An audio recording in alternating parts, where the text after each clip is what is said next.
At the exact moment most people quit, they don't fail because they're weak, they fail because their mind lies to them. And I know that because my mind lied to me too. Most people think exhaustion means stop. Most people think discomfort means back off. And most people spend their entire lives operating at a fraction of what they're capable of. I lived that lie until one morning in the freezing Pacific when my body shut down, my vision blurred, and I truly believed I had nothing left.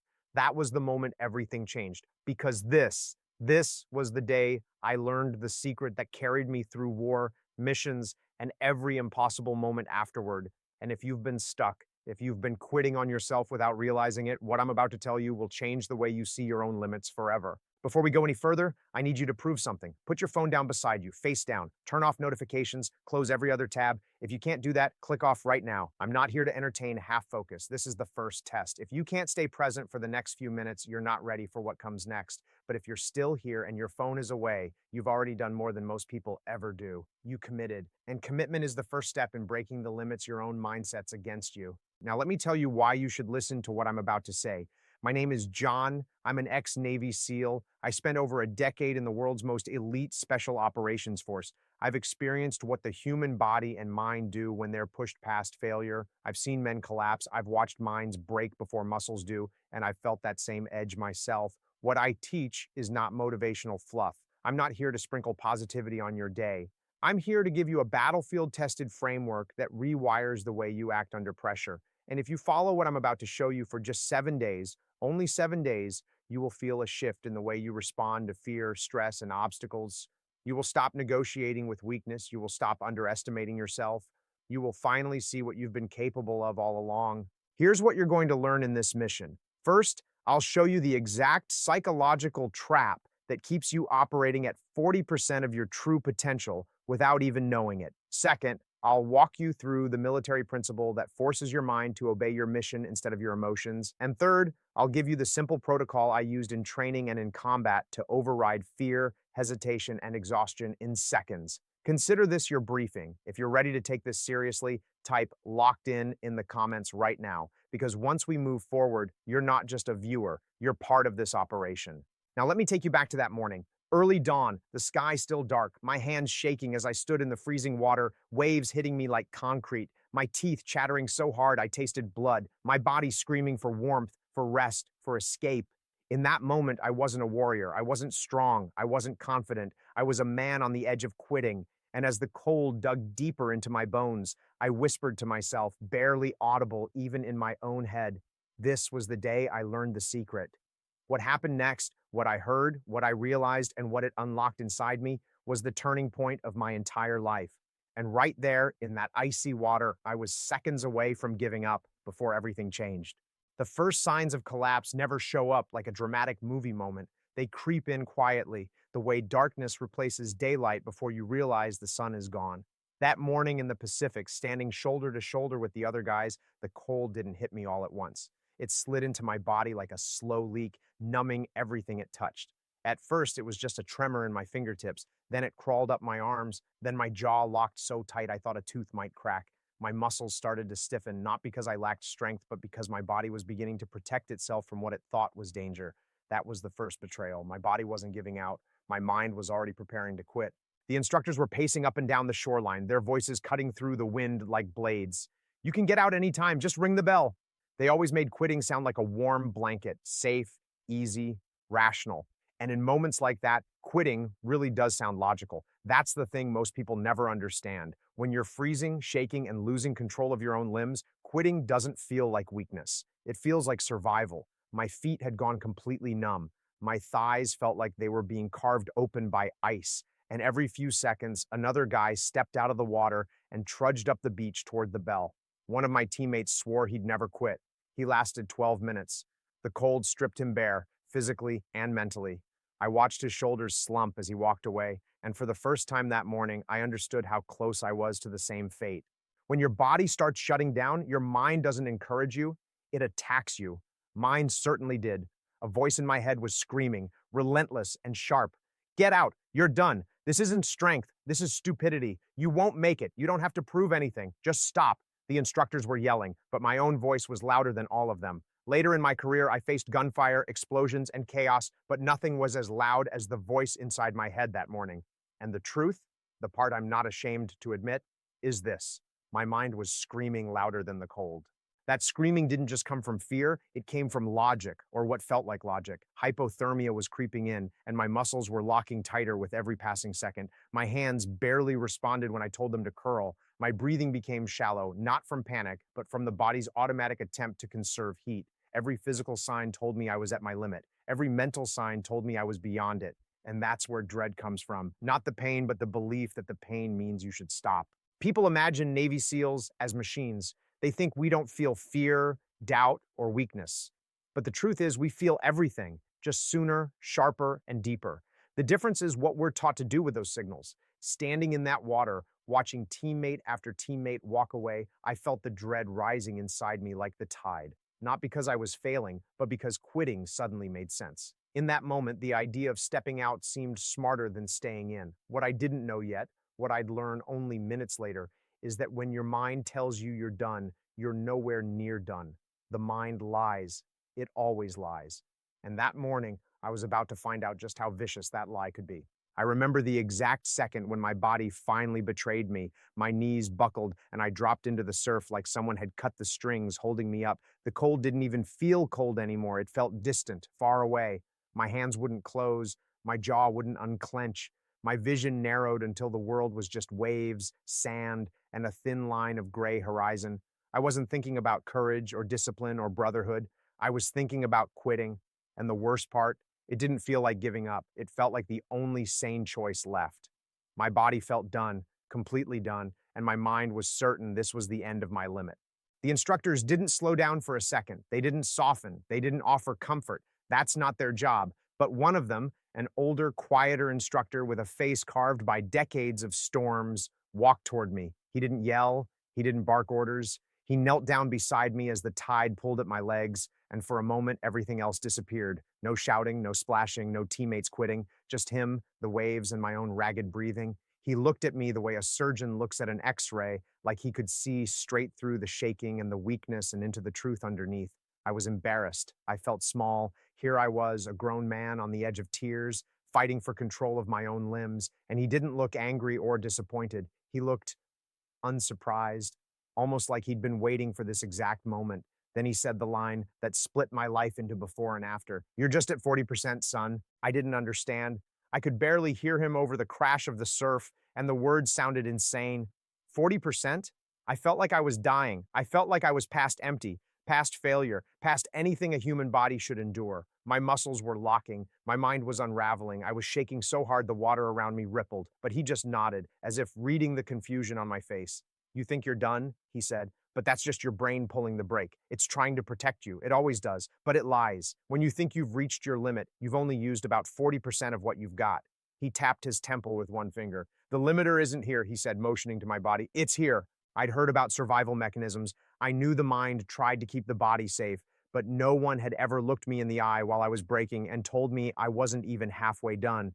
Something inside me shifted, not physically, but mentally, like a rusted lock clicking open for the first time in years. My legs were still numb, my hands still frozen, but the fear, the panic, the certainty that I had nothing left, that started to crack. I realized something that changed everything. My body wasn't quitting. My mind was trying to save me from discomfort, from danger, from the unknown. It wasn't weakness, it was wiring, ancient wiring, protective wiring, but wiring that didn't belong on a battlefield or in training or in a life where you're trying to become more than the easy version of yourself. "That voice telling you to stop," he said quietly. "That's not truth. That's survival instinct. You override that, you'll find the real you." Then he stood up, glanced down at me one last time, and added, "Get up. You've got more in you." The crazy thing, I believed him. For the first time that morning, I believed something other than the fear. The dread didn't vanish, but it loosened its grip. And somewhere inside that frozen, exhausted body, I felt a spark, tiny, fragile, but alive. A realization that maybe, just maybe, I wasn't done. Maybe I'd never even truly been tested. That was the moment the rule revealed itself. The rule that carried me through BUD-S, through deployments, through firefights and losses and impossible missions. the rule that rewired the way I live my life, 40%. And as the instructor walked away, leaving me there in the surf, something in me rose, not in strength, but in awareness. A quiet, fierce understanding. I wasn't finished. I was just starting to find out who I really was. The moment the instructor walked away, leaving me in the surf with that sentence burning into my mind, something shifted inside me. It wasn't strength, it wasn't confidence, it was more like defiance, a refusal to accept that the shaking, freezing version of myself was the whole story. I stood back up, still trembling, still exhausted, but for the first time that morning, I wasn't listening to the voice that wanted me out. I was listening to the one that whispered, almost too quietly to notice, 40%. But learning the rule and living the rule are two different things, and the instructors made sure I understood that. The first test came with log PT. If you've never held a 200-pound log with 5 other men who are just as exhausted as you, it's impossible to describe the chaos. It's not just heavy, it's alive. It shifts, crushes, rolls, digs into your shoulder until the bone feels like it's splintering. My arms were still numb from the surf, my shoulders stiff, my legs barely responding. Every instinct told me to ease up, to take the smallest break, to let the log roll a little off my side so it didn't dig into the same bruise again. But every time the pain flared, every time my grip slipped, every time I felt that urge to drop it, I repeated the words that the instructor had given me, 40%. That phrase wasn't motivation, it wasn't encouragement. It was a reminder that my mind was lying to me again. And the more I said it, the more I realized how often that lie showed up, not once per hour, but every few seconds. Stop, quit, back off, rest. You can't do this. The battle wasn't against the cold, the weight, or the exhaustion. It was against that voice, the one trying to pull the brake before I even touched my real limit. Hours later, we were back in the surf for more cold water torture. We locked arms, waves slamming over us, salt filling our mouths and noses. Guys next to me started to shake uncontrollably. One begged to be let out. Another sobbed quietly, not because he was weak, but because the cold attacks your emotions as much as your body. I wasn't immune either. My breathing turned shallow again. My teeth clattered so hard it hurt. And once more that voice returned, louder than the waves. You've done enough. Don't be stupid. Step out. I repeated the words again, even though I barely believed them. 40%. And something strange happened. The cold didn't go away, but my relationship with it changed. Instead of seeing it as the enemy, I started to see it as a test, like the cold was trying to convince me to quit, and I was trying to outlast the lie. It became personal. It became a challenge between me and my own mind. Then came the long run, miles through sand so soft it swallowed your feet, wind cutting across the shoreline like broken glass. By then, my legs were cramping, my calves twitching, my lower back screaming. Every few steps felt like my body was collapsing under its own weight. And again, the thought crept in, this is the time to stop. I wasn't competing with the other guys anymore. I wasn't listening for instructors. All I heard was my own breathing and that single phrase echoing in my skull, 40%.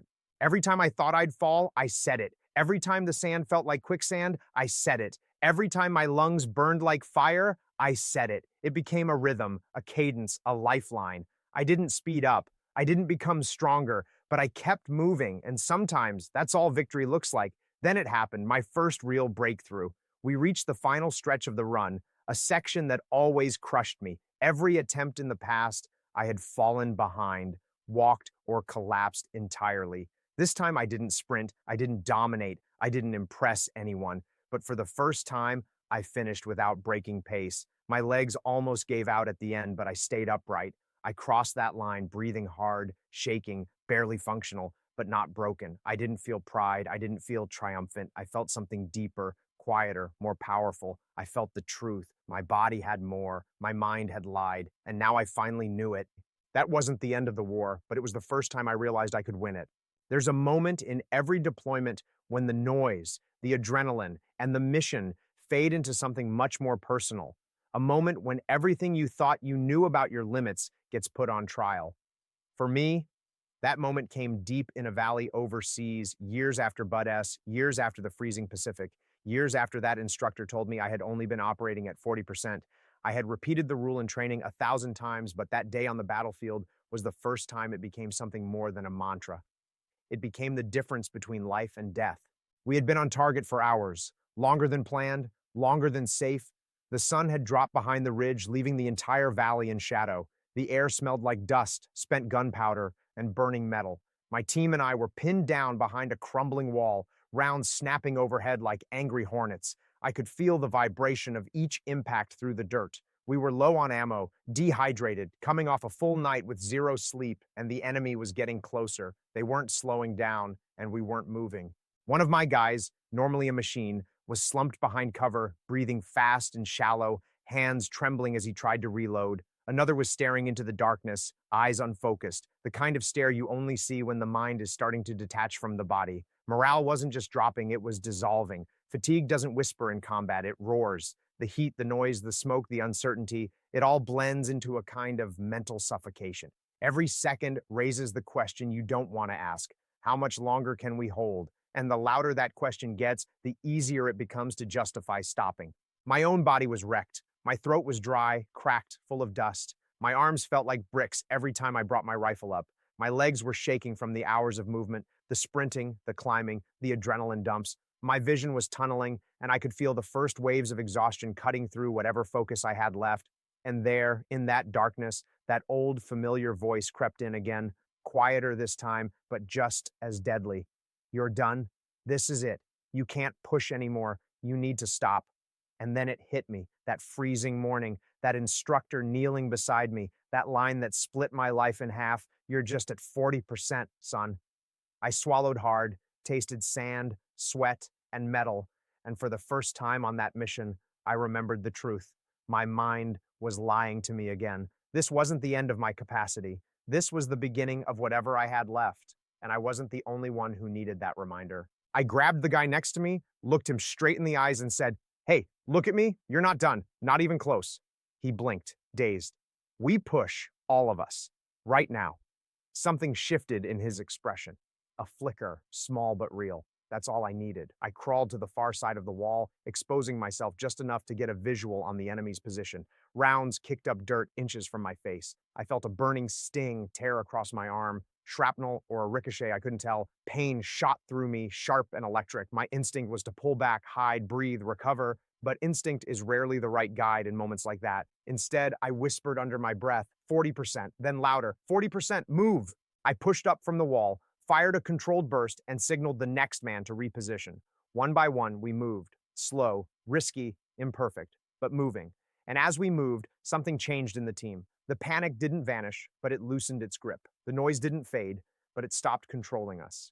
We surged forward in short, violent bursts, gaining ground inch by inch. My lungs burned, my legs shook, my hands slipped from sweat and dust, but we kept pressing. Then came the moment I'll never forget. We reached a narrow opening between two collapsed structures. Going through meant exposure. Staying put meant death. My brain screamed the same lie it always did. Stop, wait, think, hold. But waiting meant giving the enemy time. Thinking meant losing momentum. Holding meant losing the initiative entirely. So I made a single decision, one that went against every survival instinct my brain threw at me. I stepped through the gap first, and that decision changed everything. What happened on the other side is something I'll never forget.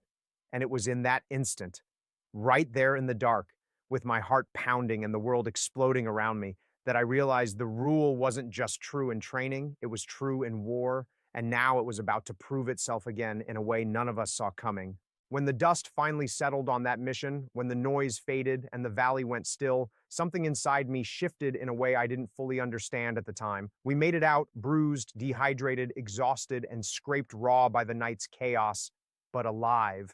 Alive because in the middle of the darkest moment, when my mind was begging me to stop, I chose to push past the lie. And not just for myself, for the men around me, for the mission, for the version of me I hadn't met yet, the one that only reveals himself when everything comfortable is stripped away. After the adrenaline drained, after the debriefs, after the silence returned, I sat alone on the back of a vehicle with my helmet in my hands. The sun was rising, painting the mountains in a soft orange glow, and the world felt strangely quiet, like it was holding its breath. I could finally hear my own thoughts again, not the panicked ones, not the survival instincts, but the deeper ones, the ones that only come after you've walked to the edge of your limits and taken one more step. That morning, in that calm after the chaos, something hit me with more force than any blast ever had.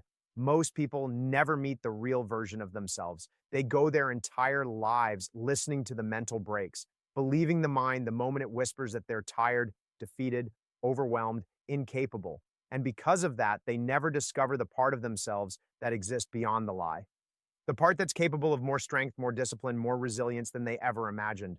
The truth is, you don't need a battlefield to experience that transformation. You don't need cold water, instructors screaming in your face, or gunfire overhead. You need honesty. You need discomfort. You need a willingness to push 1 inch further than you think you can.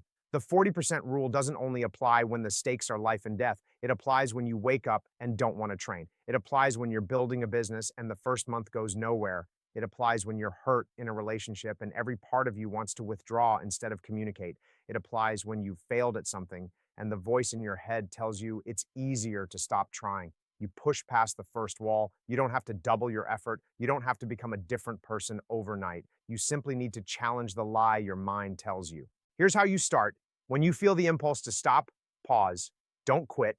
Don't negotiate. Don't make excuses. Give it 10 more seconds, 10 more steps, one more rep, one more email, one more uncomfortable conversation. That's all. When the voice says you're done, answer it by doing just a little more. Not because it's easy, but because it's how you meet the real you. You'll start to notice something shift, not in your body at first, but in your identity. You begin to see yourself as someone capable of pushing when others freeze, someone who doesn't run at the first sign of resistance, someone who is tougher than the lie. And once you taste that version of yourself just once, you will never accept the weaker version again. That's the doorway to your new life. Not a dramatic transformation, but a quiet one, a steady one, a disciplined one, built in small moments, tiny decisions, and relentless honesty with yourself. You may not be standing in the freezing Pacific or pinned down behind a crumbling wall, but right now, in your own life, the same battle is happening. The same lie is whispering. The same limit is waiting to be broken. The only question left is simple. What happens when you push past 40%? Because if you're ready for that answer, then the next part of your journey starts in the very next lesson I'm about to share.